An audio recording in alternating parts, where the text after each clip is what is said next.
A chilling expose on China's billion-dollar organ harvesting industry through the story of a tormented Chinese doctor ordered to extract eyes from a donor bound at the back of a van while he was still alive.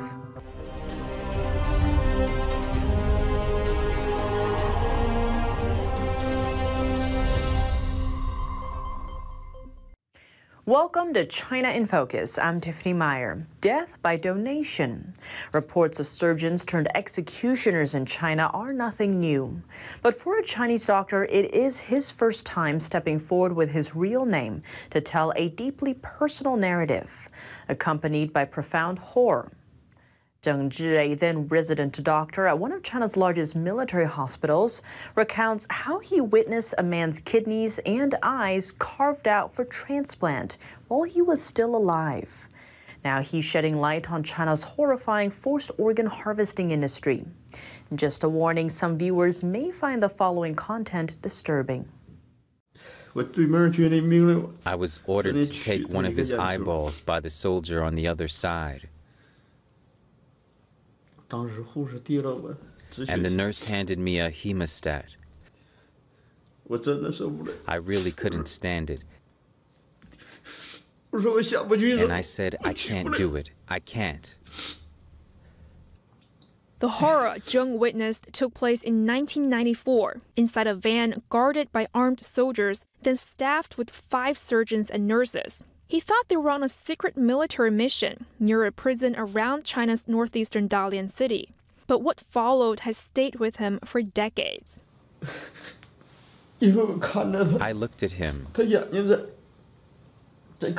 He was looking right at me.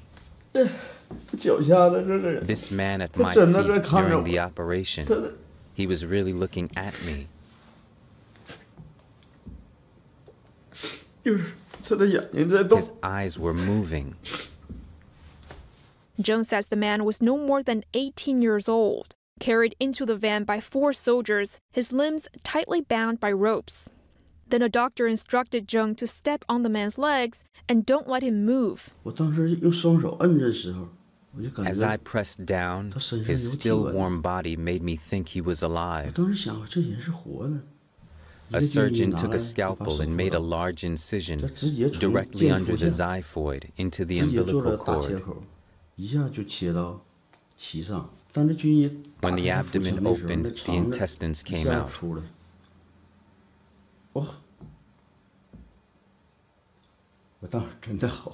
And I was really terrified. Another surgeon pushed the intestines aside and retrieved a kidney. Then another got the second kidney. The head nurse swiftly placed both kidneys in a temperature-controlled box. Next, Zheng got the order to extract the man's eyes, but he was too sickened to do so. Another doctor swiftly carried out the procedure instead. The now motionless body was then placed in a black plastic bag and carried away by soldiers. The organs were taken to the General Hospital of the Shenyang military region, where Zheng did his residency. A team waiting there then used the organs in transplant operations. By then, the procedure was long over. But for Zheng, the haunting image of those desperate, fearful, and pained eyes plagued him. At dinner the previous evening, before the operation, an officer introduced the boy, who was less than 18 years old. His parents paid 10,000 yuan to get him an army spot. Through the window, I looked at the gun-wielding soldiers guarding this heinous act. No military in the world would plunder and sell its own soldiers' organs. My ambition as a military doctor was to save lives and serve my nation. But I couldn't fathom the depth of my country's atrocities. Soon after the horrific event, Zheng left the hospital.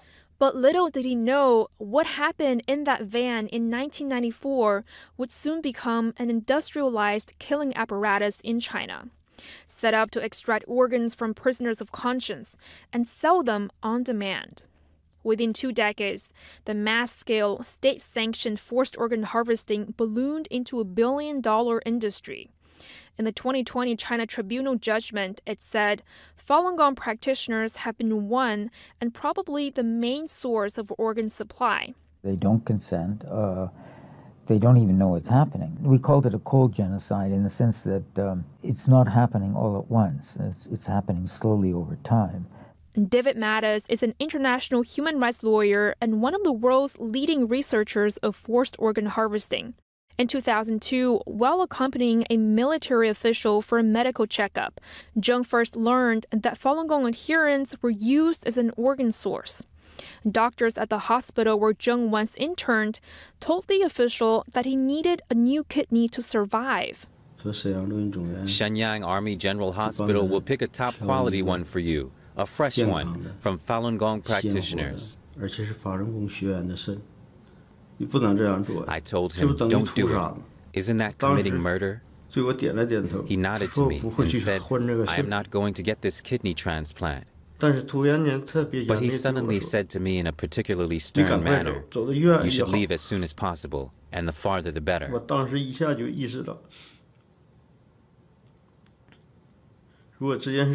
I realized I might be silenced if the story got out. Another acquaintance and aide to officials at the core of China's most elite leadership body told Zheng something even more shocking.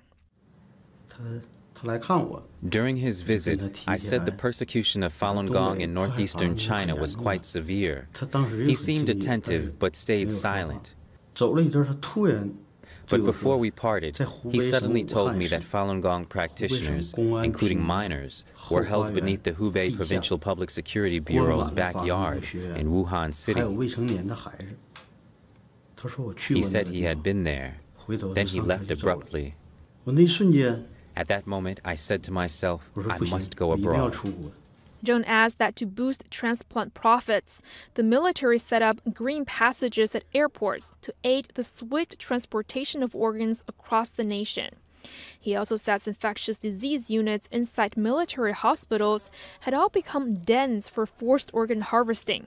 To avoid citizens from becoming complicit, U.S. lawmakers have taken steps to prevent Americans from engaging in transplant tourism to China. But Mattis says the killing of prisoners of conscience for their organs is still ongoing. They're continuing to advertise transplant tourism.